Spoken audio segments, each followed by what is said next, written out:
Ես էլի կաշխատեմ։ Ինչ պիտի անենք, ուր ենք գնալու։ Երկրորդ օրն է բժշկուհի Սողոյանի հղիները անհանգիստ են։ 21 տարվա աշխատանքային փորձով բժշկուհին պարզվում է կրճատվում է։ Ինչու՞։ Դուք գողացել եք իմ հայրենիքը, դուք շարունակում եք գողանալ իմ հայրենիքը։ Գուցե որովհետև նա համարձակվեց հակադրվել Նիկոլ Փաշինյանին, ոչ ոք ուղիղ չի ասում, որ Զեյթունի պոլիկլինիկայի կանանց կոնսուլտացիայի ղեկավարի հաստիքի կրճատումը քաղաքական հաշվեհարդար է, բայց ավելի խոսուն են փաստերը։ Ասում են հաստիքը կրճատվում է ապահովագրության համակարգի ներդրման շրջանակում։ Աշխատանքի ծավալը նվազել է, սպասարկվող հղիների թիվը կրճատվել։ Սպասարկող կանանց թիվը չի կրճատվում, որտեղ մենք նույն կանանց սպասարկում ենք, մեկին պետպատվերի շրջանակներում, մյուսին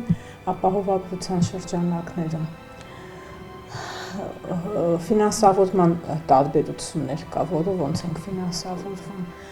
Նույն ձևի, նույն կանանց քանակը մենք սպասարկում ենք։ Մյուս կողմից ինչպես է ստացվում, որ հաստիքի կրճատումը բաժին է հասնում հենց Քանաքեր Զեյթուն առողջության կենտրոնին, որտեղ աշխատում է բժշկուհի Սողոյանը, կամ ինչպես է ստացվում, որ 4 բժիշկներից հենց նրա անունով է ուղարկվում կրճատման ծանուցումը։ Հոգ չէ, ասում է բժշկուհին, նոր աշխատավայր կգտնի, իր հղիներին էլ է ասել, թող չմտահոգվեն, պարզապես նոր հասցե կունենան։ Չմոռանանք, որ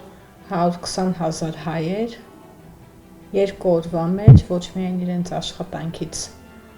զրկվեցին, այլև ամբողջ իրենց ապրուստից, իրենց տնից, իրենց տեղից, իրենց հողից։ Ես էլի կաշխատեմ։ Ես իմ հղիներին, իմ հիվանդներին չեմ լքի։ Ես սիրում եմ իմ մասնագիտությունը։ Ծանուցման մեջ գրել են առողջական վիճակին համապատասխան այլ աշխատանք չեն կարող առաջարկել։ Ինչ նկատի ունեն, պարզ չէ։ Ես չունեմ առողջական խնդիրներ, երբևէ չի եղել, որ առողջական խնդրի պատճառով ես բացակայեմ կամ ուշանամ աշխատանքից, եւ այս անիմաստ նախադասությունը ես չեմ հասկանում։